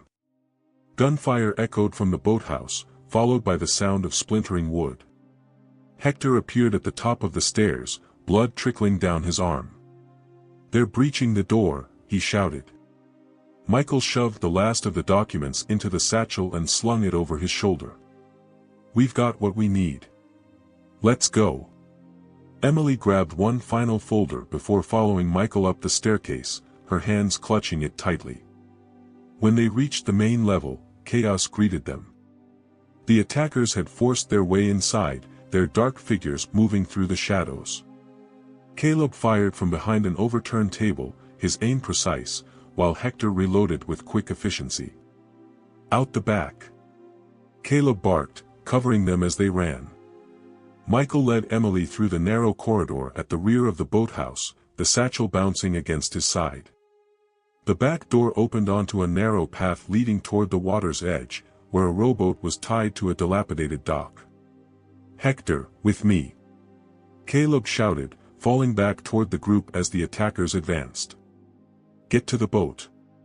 Michael yelled, pushing Emily forward. The air was alive with the sound of gunfire and shouted commands as the group reached the dock. Hector untied the rope with practiced speed, and Caleb fired one last shot before diving into the boat. "Go!" Hector growled, shoving the boat into the water and leaping aboard. Michael grabbed the oars, his muscles straining as he paddled furiously. The attackers reached the shoreline, their shouts echoing across the water as they opened fire. Bullets splashed around the boat, and Emily ducked low, clutching the satchel as though her life depended on it. Caleb returned fire from the back of the boat, his jaw clenched. "Just keep rowing." The group put distance between themselves and the shore, the attackers' shots growing less accurate as the boat disappeared into the mist. After several tense minutes, the sounds of pursuit faded, leaving only the rhythmic splash of the oars. Michael's arms ached, but he didn't stop until they reached the opposite shore. The group climbed out of the boat, their breaths ragged, their bodies soaked from the spray of water. "We can't stop here," Caleb said, scanning the dark woods around them. "They'll regroup and track us." Michael nodded, his chest heaving. "There's a road about a mile east. If we can get there, we might find a way out." Hector, clutching his injured arm, smirked grimly. "If they don't find us first." Emily looked at Michael, her face pale but her eyes fierce. "We can't let them take this," she said, holding up the satchel. "They won't," Michael said firmly. "We'll get it to safety. And then we'll make sure everyone knows the truth." As the group moved into the forest, the weight of the trove seemed to grow heavier with each step.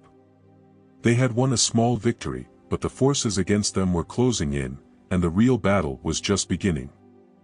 The forest swallowed them whole, its dense canopy blocking out the faint moonlight. The group moved quickly but cautiously, their breaths visible in the cold night air. Michael carried the satchel tightly against his side, the weight of the trove pulling at his shoulder with every step. Caleb led the way, his weapon drawn, his sharp eyes scanning the shadows. Behind him, Hector followed with a grim determination, his injured arm wrapped tightly in a makeshift bandage. Emily stayed close to Michael, her hand gripping the strap of the satchel as if to anchor herself to its importance. "Are we sure the road is this way?" Hector asked, his voice low but strained. Michael nodded. "It's not far. I saw it on the map earlier. If we can get there, we might be able to flag someone down or find cover." The group pressed on, the forest alive with the faint rustling of leaves and the occasional hoot of an owl. Every noise felt amplified, each shadow a potential threat. After what felt like an eternity, the trees began to thin, revealing the faint outline of a dirt road cutting through the wilderness. Caleb held up a hand, signaling the group to stop. "Wait," he whispered, crouching low and motioning for the others to do the same. Michael squinted through the darkness, following Caleb's gaze. In the distance, faint beams of light cut through the trees, accompanied by the low rumble of engines. "Patrols," Caleb muttered. "They're sweeping the area." Emily's face paled. "They're looking for us, aren't they?" Caleb nodded grimly. "They're not giving up that easily." Hector cursed under his breath. "We can't stay out here. If they spot us, we're sitting ducks." Michael's mind raced. There has to be a way around them. If we can get across the road without being seen. A sharp crack of a branch behind them made everyone freeze. Caleb spun around, his weapon raised, while Michael shielded Emily instinctively. "Who's there?" Caleb demanded, his voice low but threatening. A figure emerged from the shadows, hands raised in a gesture of surrender. It was a woman, her clothes tattered and her face streaked with dirt. She looked no older than her mid-30s, her eyes wide with fear and exhaustion. "Don't shoot," she said quickly, her voice trembling. "I'm not one of them." Caleb didn't lower his weapon. "Who are you?" The woman hesitated, glancing nervously toward the lights in the distance. "My name's Marissa," she said. "I've been hiding out here for weeks. They've been hunting anyone who gets too close to the airstrip." "Are you with them?" Michael stepped forward, his voice calm but firm. "We're not. We're trying to stop them." Marissa's eyes flicked to the satchel Michael carried, understanding dawning in her expression. "You have the evidence," she whispered. "The trove." Hector narrowed his eyes. "How do you know about that?" Marissa lowered her hands, her shoulders sagging. "Because I used to work for them," she admitted. "Until I saw what they were really doing. I ran when I found out, but I've been trapped out here ever since." Caleb exchanged a wary glance with Michael. "Why should we believe you?" Marissa met his gaze, her voice steady despite her fear. "Because if they catch you, they'll kill you. And if you're carrying that, they won't stop until you're dead." Michael tightened his grip on the satchel. "Can you help us?" Marissa hesitated, then nodded. "There's an old hunting cabin a mile north of here. It's abandoned, but it's safe. You can regroup there." Hector frowned. "And why would you lead us there?" "Because if you're serious about stopping them, you need all the help you can get," Marissa said. "And because I want to see them pay for what they've done." Caleb studied her for a long moment before finally lowering his weapon. "Fine. But if this is a trap—" "It's not," Marissa interrupted, her tone earnest. "I swear." Michael glanced at Emily, who gave a small nod. "Let's move," he said. The group followed Marissa through the dense forest, the lights of the patrols fading into the distance. The terrain grew rougher, the ground uneven and scattered with roots and rocks. Emily stumbled once, but Michael caught her, steadying her with a reassuring smile. After nearly an hour, they reached the hunting cabin. It was a modest structure, its roof sagging slightly, but it was sturdy enough. Marissa pushed the door open, revealing a single room with a small fireplace, a table, and a few cots. "It's not much," she said, "but it'll keep you hidden." Hector immediately began inspecting the room, checking for any signs of danger. Caleb sat up near the window, keeping watch. Michael placed the satchel on the table and exhaled deeply. "We'll rest here for a while, then figure out our next move." Emily sat beside the satchel, her fingers tracing its edges. "Do you think we'll ever be safe?" she asked softly. Michael knelt beside her, his voice gentle. "We will be. But we have to finish this first." Marissa watched them, her expression unreadable. "If you're going after them," she said, "you'll need more than what's in that bag. I know people who can help you get the trove into the right hands." Michael looked at her, the weight of the situation clear in his eyes. "Then we'll need to trust you." Marissa nodded. "And I'll need to trust you too." As the group settled in, the night deepened, and the sounds of the forest seemed to grow quieter. They were safe, for now, but the path ahead was fraught with danger, and the shadows of their enemies loomed ever closer. The morning sun filtered weakly through the cracks in the cabin walls, casting fragmented light onto the dusty floor. The group was awake but silent, each lost in their own thoughts. Michael sat at the table with the satchel open in front of him, its contents spread out like puzzle pieces. Emily perched beside him, carefully flipping through a stack of documents. "Look at this," Emily said, holding up a faded map marked with red circles and lines. "It looks like a network, locations, routes, maybe even safe houses." Michael leaned closer, his brow furrowed. "If these are smuggling routes, it could tie them directly to the operations Edmund uncovered. This is what we need to prove how deep this goes." Hector, seated by the fireplace with his injured arm propped on a cushion, snorted. "Assuming we live long enough to use it." Marissa, who had been quietly sharpening a knife near the window, spoke up. You will. But you need more than just evidence. You need people who know how to use it, journalists, whistleblowers, maybe even someone on the inside. Caleb looked up from his position near the door, where he had been meticulously cleaning his weapon. You're suggesting we build a coalition in the middle of a manhunt? Ambitious. Marissa met his gaze without flinching. It's the only way. These people have money, power, and reach. You can't take them down by yourselves. Michael sighed, running a hand through his hair. Do you know anyone we can trust? Marissa hesitated before nodding. There's a group in the city.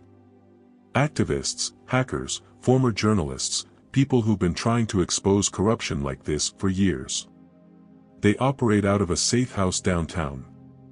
Sounds like a risk, Caleb said, his tone skeptical. It is, Marissa admitted. But if you want this trove to see the light of day, they're your best shot. Emily spoke up, her voice quiet but firm. We have to try. We can't keep running forever. Michael nodded, the resolve in Emily's voice sparking his own determination. Then we go. But we do this carefully. If they're watching the roads, we'll need a way to slip through unnoticed. Marissa gave a faint smile. I know someone who can help with that too. He runs a repair shop on the outskirts of the city, but it's a front. He specializes in getting people through places they're not supposed to be. Let me guess, Hector said dryly. He owes you a favor too. Marissa shrugged. Something like that. The group packed quickly, moving with practiced efficiency. As they left the cabin, the forest felt quieter than before, the weight of their mission pressing down on them. They reached the dirt road and piled into the SUV, with Hector driving and Marissa giving directions from the passenger seat. The journey to the repair shop took several hours, the tension in the car building with every mile. They passed through small towns and empty fields, the scenery a blur as they focused on what lay ahead. When they arrived, the repair shop looked like any other, a large metal building surrounded by stacks of old tires and rusted car parts. A faded sign read, Jimmy's Auto Repairs. Marissa stepped out of the SUV and approached the garage door, knocking 3 times in a deliberate rhythm. After a moment, the door creaked open, revealing a wiry man in his late 40s with grease-stained hands and a wary expression. Marissa, he said, his voice rough but familiar. Didn't think I'd see you again. Good to see you too, Jimmy, Marissa replied. We need your help. Jimmy's gaze shifted to the group standing behind her. This isn't a social call, is it? Marissa shook her head. We're moving something important, and we need to get through the city without being spotted. Jimmy rubbed his chin, his eyes narrowing. You're in deep, aren't you? Deeper than I've ever been, Marissa admitted. Jimmy sighed, stepping aside to let them in. All right. Let's see what I can do. Inside the garage, Jimmy worked quickly, examining the SUV and making adjustments to the plates and decals. Meanwhile, the group gathered around a workbench cluttered with tools and half-finished projects. This should get you past any roadblocks, Jimmy said, handing Hector a set of forged documents. But you'll need to stick to the back roads. Avoid the main highways at all costs. Thanks, Jimmy, Marissa said, her voice sincere. He waved her off. Just don't bring trouble back here, all right? As they prepared to leave, Jimmy hesitated, his gaze landing on the satchel. Whatever you're carrying, it must be big. Be careful with it. Michael nodded, gripping the satchel tightly. We will. The drive into the city was tense, the group hyper-aware of every passing car and every shadow along the road. Marissa guided them through side streets and alleyways, her directions precise and efficient. Finally, they reached their destination, a nondescript building with boarded-up windows and a graffiti-covered facade. This is it, Marissa said. The safe house. As they approached the door, Michael's pulse quickened. The trove was their weapon, but the real fight was only beginning. Whoever was inside would determine their next move, and whether they had a chance at exposing the truth before their enemies closed in. The group stood before the building, its boarded-up windows and peeling paint giving it an air of abandonment. To anyone passing by, it looked like just another forgotten relic of the city's past. But as Marissa knocked on the heavy metal door in a distinct rhythm, Michael felt the weight of their mission settle heavily on his shoulders. A slot in the door slid open, revealing sharp eyes that scanned the group quickly. "Marissa?" a voice asked, low and cautious. "It's me," Marissa replied. "And we need to come in. Now." The slot closed, and a series of locks clicked and clattered before the door opened. A woman in her 30s with short, dyed blue hair and a wary expression stood in the doorway, her arms crossed.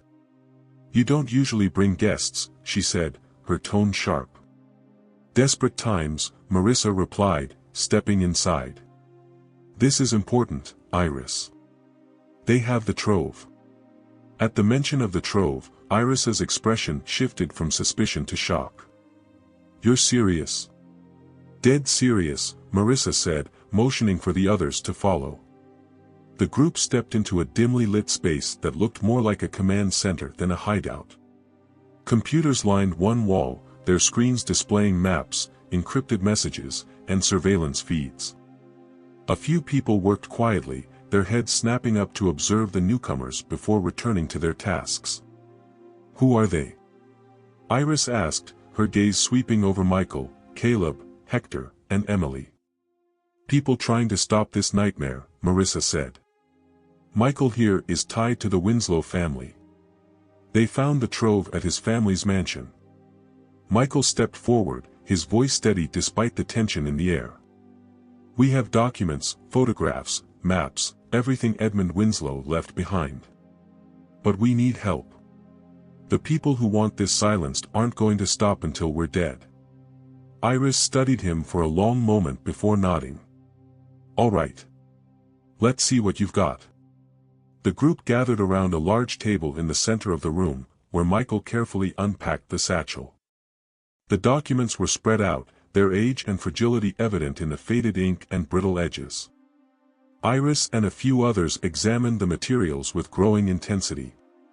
This is incredible," she said, her fingers running over a map marked with red circles. "These are smuggling routes tied to major corporations. And this is a list of shell companies they use to launder money." Marissa leaned over her shoulder, pointing to a name on one of the documents. "That's him," she said grimly. "One of the leaders of the network. He's been operating in the shadows for years." Emily, who had been quietly watching, finally spoke up. "Can you use this? Can you stop them?" Iris hesitated, glancing at the others in the room. "It's not enough to just have the evidence," she admitted. "We need to get it out to the public in a way they can't ignore. That means working with journalists, activists, and legal experts, and making sure the network doesn't silence us before we do." Hector frowned. "That sounds like it'll take time. Time we don't have." Marissa stepped forward, her voice firm. "Then we make the time. If we don't fight this now, they'll bury it all over again." Caleb nodded. "And we'll be buried with it." The team began strategizing, dividing the trove's contents into sections to be digitized and analyzed. Michael and Emily worked together, scanning photographs and notes while Iris and her team decrypted old files. Caleb and Hector stood guard, their eyes constantly on the monitors tracking nearby surveillance. As the hours passed, the tension in the room remained palpable. Every creak of the building or hum of passing cars outside felt like a potential threat. Michael leaned over a document detailing a list of names and dates, his mind racing. These names, they're not just involved in smuggling. Some of them are in government, law enforcement, even the media. That's how they've stayed untouchable, Iris said, not looking up from her screen. They've planted their people everywhere. If this goes public, it'll shake the foundations of everything they've built. And paint a target on all of us, Hector added grimly. Suddenly, one of the screens flashed red, an alert blaring loudly. Iris jumped up, her fingers flying across the keyboard. "Someone's trying to breach our network," she said, her voice tense. "They know we're here." Caleb grabbed his weapon, his jaw tightening. "How long do we have?" "Minutes," Iris replied. "Maybe less." Michael looked at Emily, his heart pounding. "We need to get you somewhere safe." Emily shook her head, her voice steady despite her fear. "No. I'm staying. We've come too far." Marissa turned to Iris. "Can you trace the breach? Find out where they're coming from?"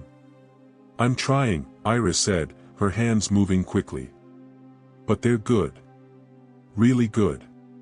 The lights flickered, and the sound of tires screeching outside made everyone freeze. Caleb moved to the window, peeking through the blinds. "We've got company," he said grimly. 3 vehicles. Armed. Michael's mind raced. "We can't let them take this place. The trove, everything, it's all here." Marissa grabbed a laptop and began transferring files onto an external drive. "We need a contingency. If they get in, we can't let them get their hands on this." Iris nodded, pulling a small device from a drawer. "This is a kill switch. It'll wipe everything on our servers if it comes to that." Emily's voice broke through the chaos. "But we'll lose everything." "Not if we get out with the drive," Marissa said. "But we have to move fast." The building shook as the attackers began their assault, the sound of gunfire and shouting echoing through the walls. Caleb and Hector moved to fortify the doors while Michael grabbed the satchel and the drive. "This is it," Caleb said, his voice low but steady. "We hold them off as long as we can." Michael looked at Emily, determination hardening his features. "Stay with me. No matter what." As the door splintered under the force of the attackers, the group prepared for the fight of their lives. The trove had brought them together, but now it would test their courage, their trust, and their resolve in ways they could never have imagined. The metal door to the safe house groaned under the force of another impact, the reinforced hinges straining to hold. The attackers outside shouted orders, their voices sharp and urgent, as more gunfire erupted, sending sparks flying from the barricaded windows. Inside, the group braced for the inevitable breach. Caleb crouched near the entrance, his weapon trained on the door. Beside him, Hector steadied himself despite his injured arm, his jaw set with grim determination. Michael stood farther back with Emily, holding the satchel close. The drive Marissa had transferred the trove's files onto was tucked securely into an inside pocket of his jacket. Marissa worked quickly at one of the terminals, typing furiously as she monitored the attackers' movements through the external cameras. "They've got a battering ram," she said, her voice tight. "This door won't hold much longer." Michael glanced at Iris, who was standing near the server rack with the kill switch in hand. "Are the files secure on the drive?" Iris nodded. "Everything's backed up. If we have to wipe the servers, we won't lose the data, but we can't let them get to it." Emily clutched his arm, her voice trembling but determined. "We're not giving up, right?" Michael placed a hand over hers, his voice steady. "Not a chance." A deafening crash reverberated through the room as the door finally gave way. The attackers poured in, their weapons raised, shouting orders to secure the building. Caleb fired first, his shot taking down the lead intruder before diving behind a pile of crates. Hector followed suit, his injured arm not slowing him as he took aim with deadly precision. The attackers fanned out, their bullets ripping through the furniture and equipment as they pressed forward. Sparks flew from the computer terminals as stray rounds struck the monitors, plunging parts of the room into darkness. Marissa grabbed her sidearm and moved to cover Michael and Emily. "Stay low," she shouted, firing at one of the intruders advancing from the side. Iris crouched behind the server rack, clutching the kill switch tightly. "They're targeting the servers," she yelled. Michael gritted his teeth. Not if we stop them first. He ducked behind an overturned desk and pulled out the pistol Hector had given him earlier. His hands trembled slightly, but he steadied himself and fired at one of the attackers approaching Iris. The man dropped, his weapon clattering to the floor. Emily crawled closer to Iris, helping her move the server rack's protective shielding into place. We can't let them destroy it, Emily said, her voice strained. The battle intensified, the confined space of the safe house amplifying every shot and explosion. Caleb and Hector moved with practiced precision, their experience evident in how they coordinated their attacks. But the attackers were relentless, their numbers overwhelming. Marissa yelled over the chaos, "We're outnumbered. We need an exit plan." Michael scanned the room, his mind racing. Near the back wall, he spotted a ventilation shaft partially obscured by debris. "There," he shouted, pointing. "We can get out through the vents." Marissa fired a few covering shots before sprinting toward the shaft. "I'll clear the way." Caleb fell back toward the group, reloading as he moved. "Go. We'll cover you." Hector nodded, gritting his teeth as he fired another burst at the advancing attackers. "Don't stop until you're clear." Michael grabbed Emily's hand, pulling her toward the vent as Marissa pried the cover loose. The opening was just big enough to fit through, leading into a narrow tunnel that sloped downward. "Go, Emily," Michael urged. Emily hesitated, her eyes wide as she looked back at the others. "What about them?" "They'll follow," Michael said firmly. "Now go." Emily climbed into the vent, her small frame making it easier to navigate the tight space. Michael followed, the satchel slung across his back. Behind him, Marissa climbed in, covering their rear. The tunnel was cold and dark, the sound of their breathing and the faint echoes of gunfire above the only noises. Emily led the way, guided by the faint light filtering through cracks in the old ventilation system. "Where does this lead?" Emily asked, her voice shaking. "To an access point outside," Marissa said. "If we're lucky, it'll get us out of the hot zone." Michael crawled faster, his heart pounding as he thought of Caleb and Hector holding the line. "We have to keep moving," he said, urging Emily forward. The vent finally opened onto a narrow alley behind the safe house. Michael helped Emily climb out, her face pale but determined. Marissa followed, her weapon drawn as she scanned the area for threats. The faint sound of sirens in the distance caught Michael's attention. "They're sending reinforcements," he said. "We need to get out of here now." Marissa motioned toward a nearby car parked discreetly in the alley. "That's ours. I had Jimmy stash it here in case we needed a quick exit." They piled into the vehicle, the engine roaring to life as Marissa floored the gas pedal.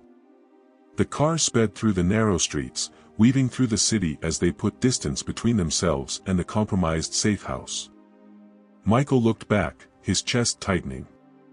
What about Caleb and Hector? Marissa's jaw clenched. They knew the risks. If anyone can make it out, it's them. Emily hugged the satchel tightly, her eyes brimming with tears. They stayed for us. They saved us. Michael placed a reassuring hand on her shoulder. We'll honor that, Emily. We'll make sure this fight means something. As the city lights blurred past, the group knew the battle was far from over. The trove was safe, for now, but the cost of protecting it had grown higher than they ever anticipated. And the enemies they faced were closing in, more determined than ever to silence them.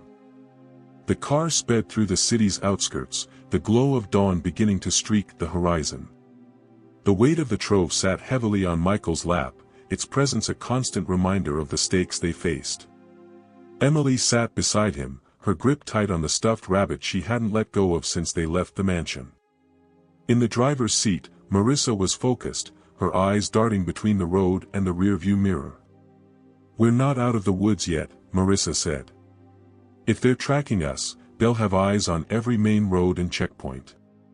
Michael looked out the window at the sleeping city. Do you have another safe house in mind?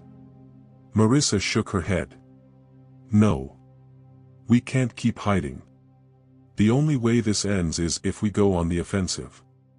Emily glanced up, her voice quiet but resolute. We need to expose them. We have everything we need now, don't we?